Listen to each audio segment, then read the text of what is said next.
The 90-day pause on China tariffs could be one of the biggest gambles that Trump is taking right now, and the result of this pause could either make or break the American economy.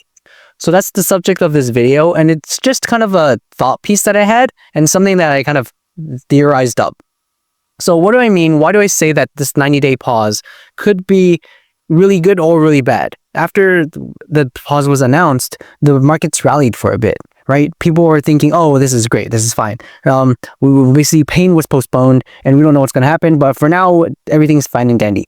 Which, again, honestly, it isn't, right? There's still a 30% tariff that is probably going to spell like some type of decrease in economic activity. But I really want to talk about this 90-day pause and why I think it could be really, really influential in what happens and how negotiations take place in the future. 90-day pause. What is 90 days? That's 3 months, right?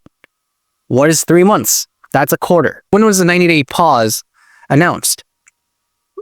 Almost right after all the big earnings took place. What does that mean? I think that Trump is basically gambling. That could be good or bad, right? But he's basically just betting on the American economy for the next quarter. And he's also betting against the Chinese economy for this current quarter, Basically, the problem is that if Q2 earnings comes out, right, and there is any type of deep downturn in the economy, and maybe like there's an inflection on the Chinese economy, that could put us into a much weaker position in the terms of negotiation when we're negotiating with China, right? I'm sure there's a lot of demands and a lot of asks that the current administration have for dealing with China. And I think that, now this is all just like my opinion, right? This was just a thought piece. So in my opinion, I feel like we could have negotiated this time around, but I think that Trump was really betting that the American economy would be able to hold strong while the Chinese economy decreases, right? They're currently facing deflation, which basically shows what's the word? It basically tells you that the Chinese economy isn't doing as well because people just aren't buying things, right? That's why things deflate, because there's no demand for it, or there could be an excess of supply, but whatever, right?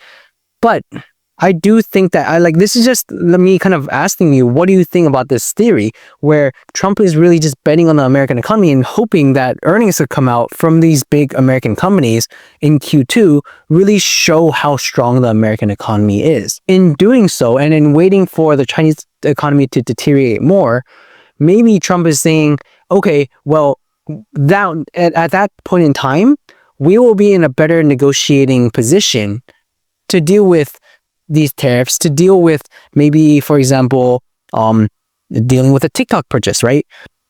All these things, maybe national security, all these different things that Trump wants from China.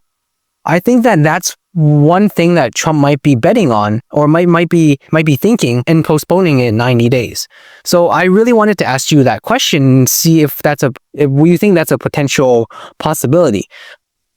I think that all these things are kind of coming in place where it's like, is he just kind of front-loading earnings so that they might appear even stronger than they actually are, so that we have a better negotiating position when dealing with China in the future?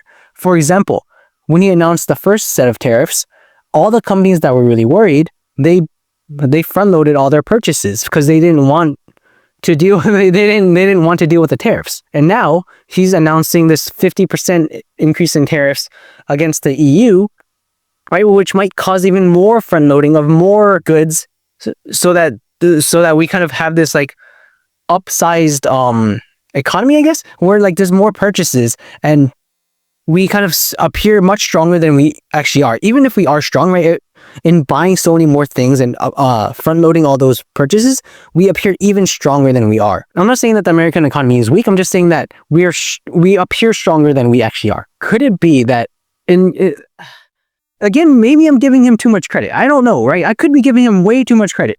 But it remains a possibility that if we threaten tariffs and then we get all this purchasing, all this economic activity, in the first quarter or the second quarter, then we kind of strengthen our earnings for Q1 and Q2. Once we strengthen our earnings for Q1 and Q2, we're in a better negotiating spot against other countries. And in that case, then wouldn't that could be really, really good for the U.S. economy and for just U.S. like position in a global stage. There we go. But I do wonder, right? There's still that amount of uncertainty where what if what he wants doesn't happen? What if the American economy start to falter? And that's where this giant black cloud of uncertainty appears. You don't know what's going to happen, right? We can you don't know how the U.S. consumer is going to respond to tariffs. They might buckle down, they might stop buying stuff, but I think that there is a lot of data that shows that they aren't actually doing that, right? Even Jerome Powell said that sentiment is one thing, but actions are another thing, right? Consumer sentiment can be completely like dog crap in the toilet, but they're still buying on all these other things, right? There's still a lot of purchasing. Think about it like this, right? What I think is you don't have to worry about the US consumer or about the American consumer until you first look at Uber Eats, delivery, right? Ubers in general, streaming services, all those consumer discretionaries.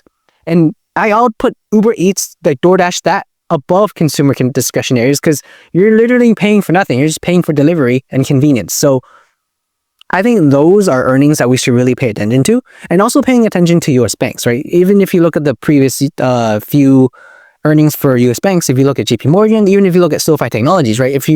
The CEOs in those earnings calls explicitly say, we don't really see any problem with the US consumer.